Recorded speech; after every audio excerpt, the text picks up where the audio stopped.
seharusnya kan kalau kita udah kenal sunnah gitu Ustadz, suami itu juga nggak mau marah-marah lagi gitu kan Ustadz. Nah, Sampai anak nih nggak terima gitu Ustadz kalau dia marah-marah sama anak cuman gara-gara hal kecil aja gitu Ustadz, sampai hampir mau pisah gitu Ustadz. Solusinya gimana ya Ustadz siap. Sufyan? Ya jamaah, nih rumah tangga tuh ada banyak masalah yang mungkin kita tidak mendengarnya.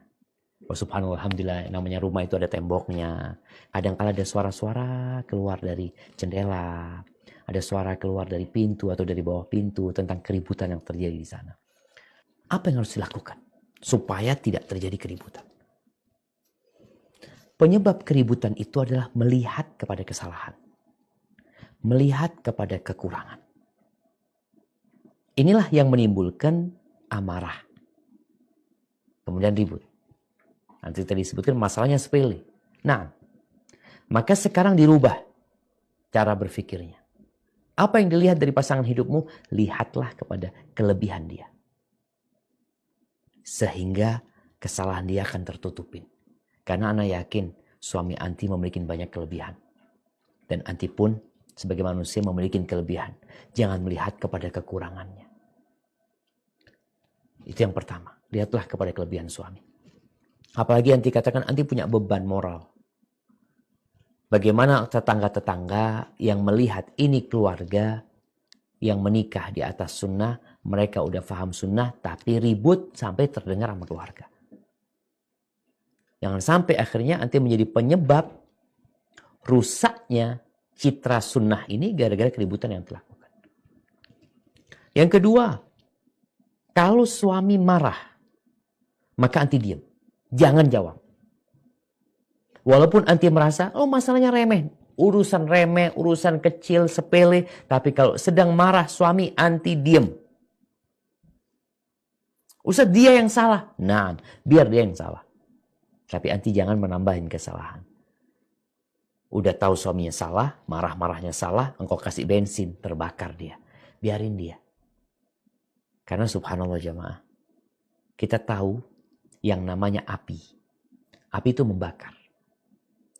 Ketika engkau melihat api yang membakar, lalu engkau lempari kayu, engkau lemparin kayu lagi, dia akan semakin terbakar. Tapi ketika kayunya itu dibiarkan habis, lama-kelamaan dia mati sendiri. Maka posisi anti sekarang, mulai saat ini udah tahu nih sama karakter suami, udah tahu suami suka marah-marah, kalau marah anti diam. Yang ketiga, cari tahu apa yang menyebabkan suami marah. Nanti udah 4 tahun, insya Allah udah bisa bikin list. Suami marah karena 1, 2, 3, 4, 5, 6, 7, 8, 9, 10. Tapi anti udah tahu, anti kan ingin menjadi istri yang soleha. Ingin menciptakan rumah tangga yang menjadi baiti jannati. Maka list yang anti udah catat itu hindari semuanya agar suami gak marah. Sampai pernah Anda sampaikan, ada suami yang marah gara-gara sandal. Ada yang gara-gara topi. Mau ke masjid topinya, kopiahnya kemana gak ada. Istri yang disalahkan. Anak-anak disalahkan. Ya udah. Bagaimana supaya suami gak marah? Anti beli 1 lusin kopiah. Ketika suami mau berangkat ke masjid. Mana kopiah? Tenang bang. Bukain yang baru. Tafadhol bang. Abang tambah ganteng kalau pakai yang baru. Insya Allah. Pakai dia berangkat. Artinya ternyata masalahnya ini.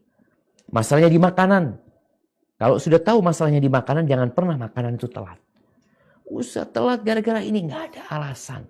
Anti berusaha untuk memperbaiki. Karena yang bertanya anti, maka Anda memberi nasihat kepada anti. Dan ketika anti merasa marah sama suami, mungkin suami melakukan sebuah tindakan yang membuat anti marah, apa yang harus anti lakukan? Diam. Idza ghadiba ahadukum falyasut. Kalau sedang marah, diam.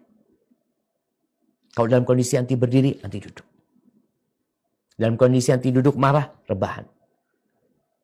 Ketika ngelihat sudah dilakukan itu tapi masih marah, anti ambil uduk, nggak apa-apa.